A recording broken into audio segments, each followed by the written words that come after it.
प्रधानमंत्री मोदी के इस बयान को कैसे देखा जाए?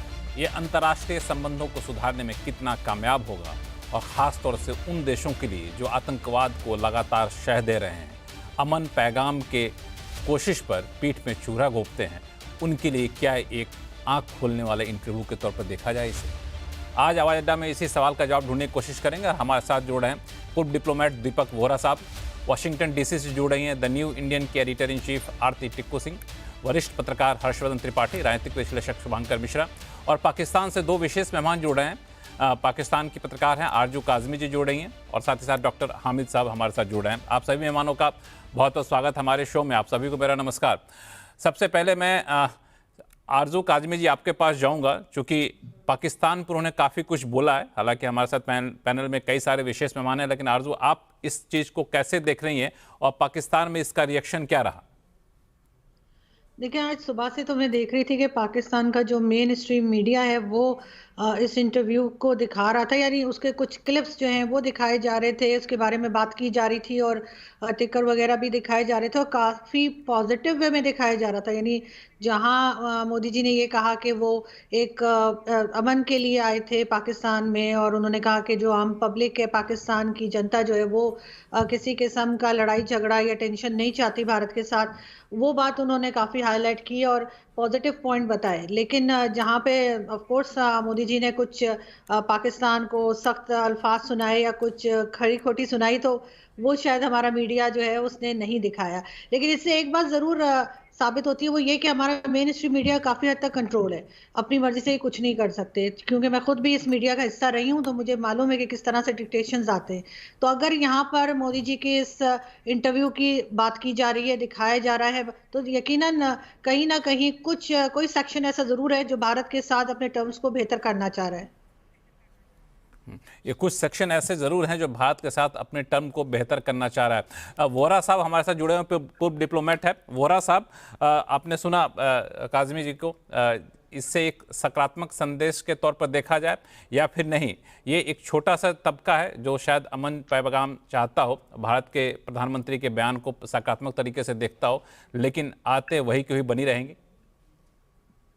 हमारी sir, thank you very much. बहुत अच्छा लगता है। मैं इस समय देश की राजधानी में हूँ और आपकी बात सुन रहा था। अभी रायसीना डायलॉग का उद्घाटन भी मैं सुन रहा था, और न्यूजीलैंड के प्रधानमंत्री भी कुछ अपना भाषण दे रहे थे, कुछ ऐसी वैसी बातें कर रहे थे।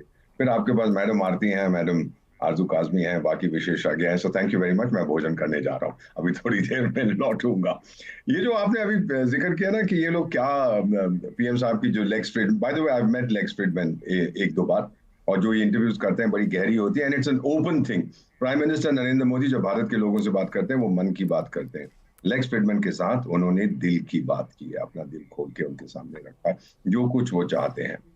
पाकिस्तान के बारे में सर, ये मैंने नहीं कहा, ये पाकिस्तान की फौज ने कहा है कि भारत हमारा इटर्नल एनिमी है। क्यों भाई, क्यों आपने ये फैसला कर लिया कि हमेशा के लिए मैं आपका दुश्मन हूं?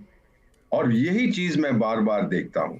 जैसे प्राइम मिनिस्टर ने कहा, जितनी पहल की है शांति के लिए हम लोगों ने की है, हर बार उन लोगों ने उसको स्वीकार नहीं किया।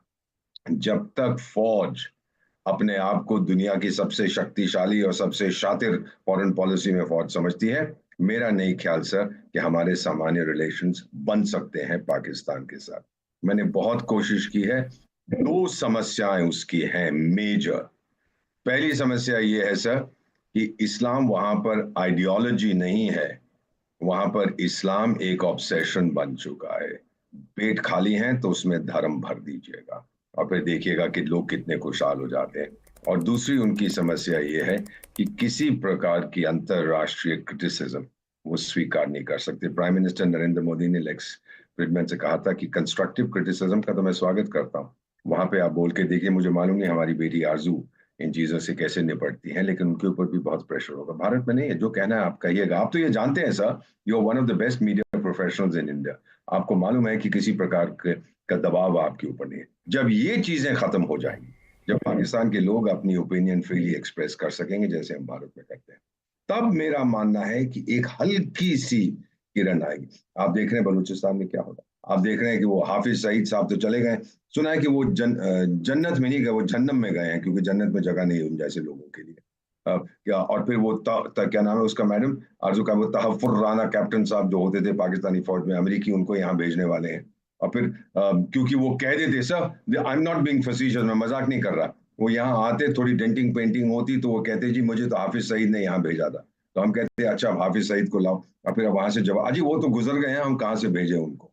जो चूहा होता है ना, बुढ़ा हो जाता है, मैडम आरजू काजमी किसी के काम का नहीं होता, सुला देते हैं हमेशा की न्यूज को। This is what is happening, come to terms with reality, अपनी हकीकत स्वीकार करिए। जो पाकिस्तान के लोग हैं, मेरी 74 साल की उम्र है, मैं ये देखता रहा हूं, जिस दिन आपने स्वीकार किया कि आप एलिस इन वंडरलैंड नहीं है, आप असली दुनिया में रहते हैं, शायद शायद आई एम नॉट इवन श्योर, तब शायद आपकी जिंदगी में कुछ सुधार। बिल्कुल। आरजू काजमी जी, मैं आपसे आऊंगा थोड़ी देर में ये जानने की हकीकत स्वीकार करने को आखिर पाकिस्तान की सरकार तैयार क्यों नहीं है, लेकिन शुभांकर को जोड़ता हूं। शुभांकर जो कि भारत पाकिस्तान रिश्ते को काफ़ी पैनी नज़र रखे हुए थे और काफ़ी करीब से देखा भी है। शुभांकर, क्या लगता है प्रधानमंत्री के इन बयानों का कुछ असर पड़ेगा पाकिस्तान के ऊपर? लक्ष्मण, आपको और समस्त पैनलिस्ट को मेरा नमस्कार।